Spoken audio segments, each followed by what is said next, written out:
The Challenge of the Yukon. On King! On you Huskies! The Wonder Dog King, swiftest and strongest of Eskimo lead dogs, blazes the trail through storm and snow for Sergeant Preston as he meets the Challenge of the Yukon. Sergeant Preston was typical of the small band of Northwest Mounted Police who preserved law and order in the new Northwest country, where the greed for wealth and power led to frequent violence and bloodshed.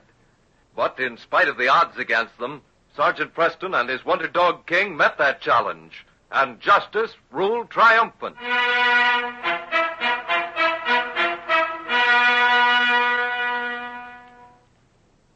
It was midwinter, and in the library of the large house in New York City, two men were talking. Wallace Peters stood with his back to the fireplace, his fists clenched deep in the pockets of his coat. In front of him, Alfred Frank sat quietly, his fleshy face appearing both satisfied and sympathetic. It was the shock that killed her. Now, Wally, you shouldn't take this too hard. After all, you have your son to think of. You made sure Mary heard about it, too. I'm sorry. It was a slip of the tongue. You know how much I thought of her. I would have spared every possible worry. I could have cut my tongue out after I said it, Wally, believe me. Too bad you didn't. Now, wait a minute, old man. You're not yourself. I know all this has been a blow to you, but... Yes, you're right. Has been a blow to me. One after the other. First, the business crashing. Crashing because I took your advice about investments. Everyone can make mistakes. I lost money myself. It was bad judgment, and... Well, you didn't have to accept my advice. But I did. I accepted it because I trusted you. You've always known I had no business head. You knew that in college. I'm ruined. Ruined, you hear? Lost everything that could be written on the black side of the books. You get back on your feet, borrow some cash. No. What I lost was my own. I'm down, but I'm not mortgaged. But that's business, man. Be sensible. You take a loss once, you make it up the next time. It's all in the game. Not in my game, it isn't. I'm through. I've got sense enough to see it. Sense enough to see a lot of other things I never thought of before. Oh? Yes, I'm going to give this to you straight, Al, because I'm not the kind that can say one thing and think another. You killed my wife. What? You killed her just as surely as if you'd pushed her down those steps. You're out of your mind. Out of my mind. You were out of your mind, weren't you, when you said that even the house would have to go up for sale? Everything Mary lived for. Everything that had any meaning for her. My friend. My friend who wasn't content to ruin me. Oh, he had to make sure I'd lose everything. Everything. I won't listen to you, Wally. You better get some rest. You feel better tomorrow. You'll listen to me, all right. Because once I've got this off my mind, so far as I'm concerned, you'll never have to listen to me again. You'll be sorry for this. Yeah, I can see it all now. When we were both courting her, you were as much in love with her as I was, weren't you? Yes, I guess I was. Sure you were. But she didn't marry you. She married me. I wasn't good enough for her. I knew it. She was so far above me, I didn't think I stood a chance. You were in her class, Al. You with all the right clubs. You with a pedigree that goes back to the Mayflower. And all the money of Wall Street behind you. What are you driving at? Just this. I tried to make her happy. I tried to do everything she wanted me to. I was doing all right. Except for you. Except that you never forgave her for marrying me instead of you. You're crazy. Oh, no, I'm not crazy. You decided you'd take away everything that was important to Mary. Money. And all the things she was used to having. Sure, you advised me. Sure, you lost money, too. You could afford to lose a couple of $100,000, but I couldn't. You weren't content to ruin me. Oh, you had to tell her. You had to watch the expressions on her face. You had to watch her turn pale, lose her footing, and reach out for something to save her, only to fall headlong... You're going too far, Wally. I never want to see you again. Get out of this house. Go on, get out. I'll remember this. I hope you'll never forget it. I won't. And believe me, I'll see to it that you never do either.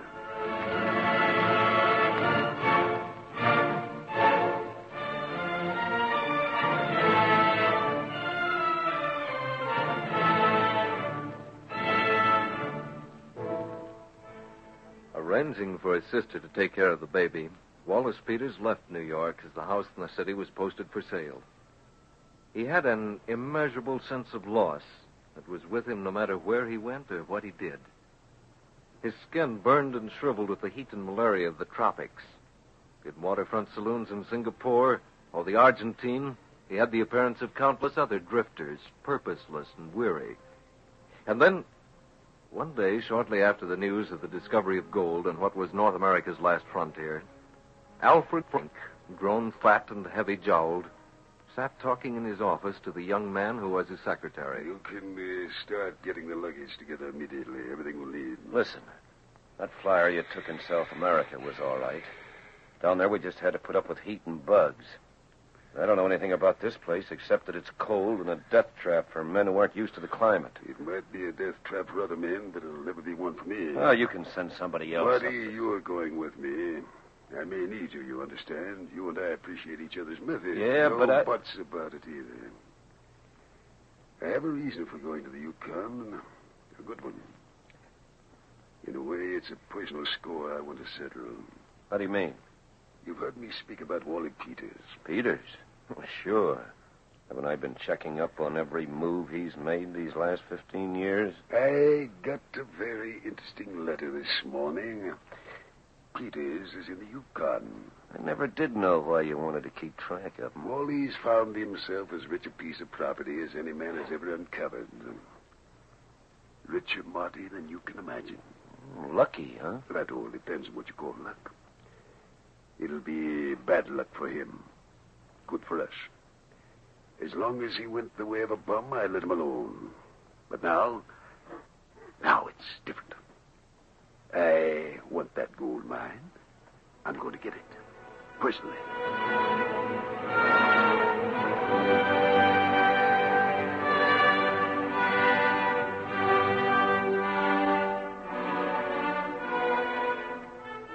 It was months later, and in the small cabin that withstood the icy blasts of wind whipping outside it, Wally Peters slumped in a chair looking bitterly at the two men standing in front of him. His face was bruised and swollen. His hands were tied, the rope cutting his wrists. That's enough, Marty. Have you had enough, my friend? I've met a lot of men who are rotten. But you aren't worth the rat powder it takes to kill you. Those are pretty strong words, Wally. And foolish ones for a man in your position. Too bad you don't look at this the way I do. Your name on the dotted line is all I want. You'll never get it. All right, Marty. Oh. You said this country was a death trap, Marty. So it will be for our friend here. Pick him up and put him on the sled. We'll throw him off along the trail, and when he's found, it'll look like an accident.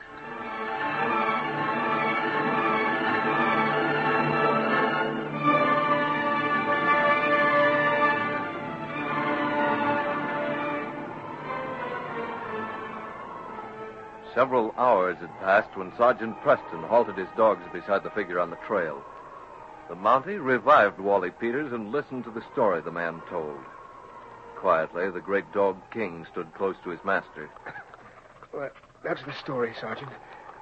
They're at the cabin now. You've got to get back to town. Oh, I must stop Al. He'd be here to kill us both if he knew you found me. Easy now. You need rest. How long had he kept you a prisoner? 3 days. Sergeant, there's no time to waste. Mm-hmm. I'm going to put you on the sled. Here, let me help you.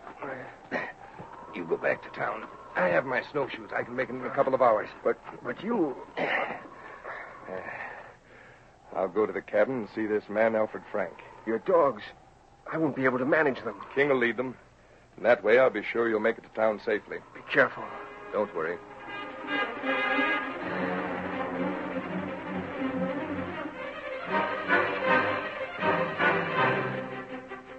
Sergeant Preston's approach to the cabin had been watched.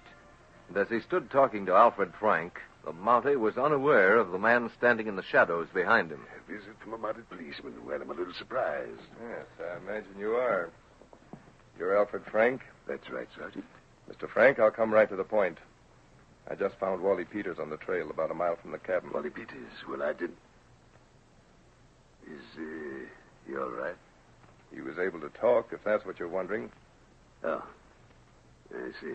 Needless to say, I'll have to put you under arrest for attempted murder. If I hadn't found him when I did, he would have died of exposure. There must be some mistake. No mistake. This is his cabin. You're occupying it. Everything is pretty much as he said it was. Now, where's the other man he spoke of? What is? You bet out. What'll we do, Al? Get rid of him? I don't know. Wait till I have a chance to talk to him. When the Mountie regained consciousness, he'd been disarmed. Marty stood beside him holding a gun menacingly while Al Frank slowly paced the floor. So you see, Sergeant, that's how it is. I'll meet any price you ask to forget this unfortunate occurrence. You've bought your way out of situations before, I take it. Well, more or less. What do you say? You can't bribe me, Frank. Yeah. Very let warm. What's that, Al? The motto of the Northwest Mounted Police. Maintain the right. You'll never make any money on the force, Sergeant. A man with your ability and intelligence should travel with any amount of wealth at his fingertips. You're hardly in a position to have much choice, you know. I told you before you can't bribe me, and you can't scare me either. It's my duty to take you in. A foolish attitude to take. Well, I did my best anyway. That water's boiling, Marty. I'll take the gun. You get some tea ready. The only pan I see here is this wide one. All right, use that. You two men aren't used to the rugged life, Need any help? He can manage.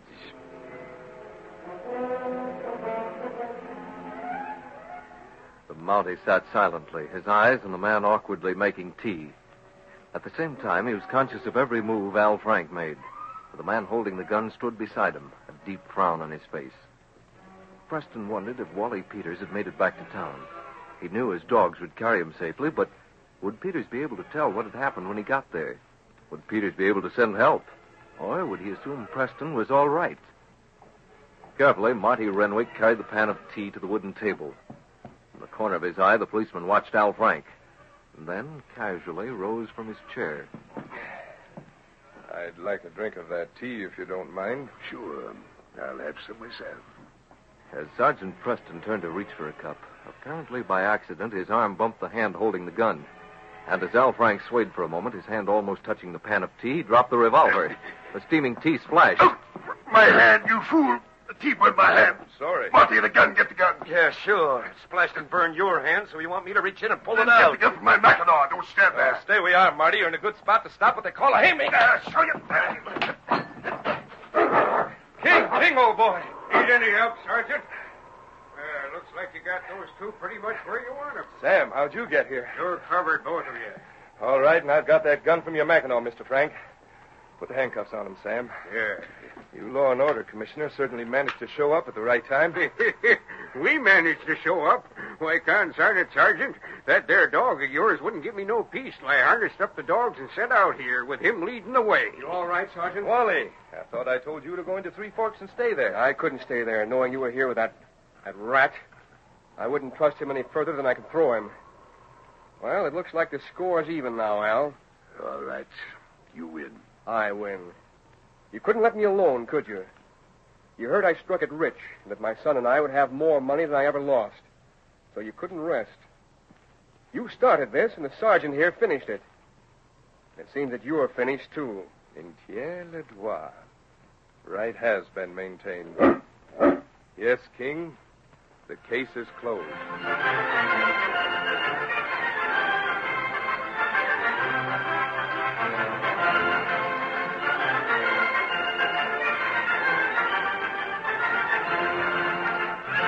These copyrighted dramas originate in the studios of WXYZ Detroit, and all characters, names, places, and incidents used are fictitious. They're sent to you each week at the same time.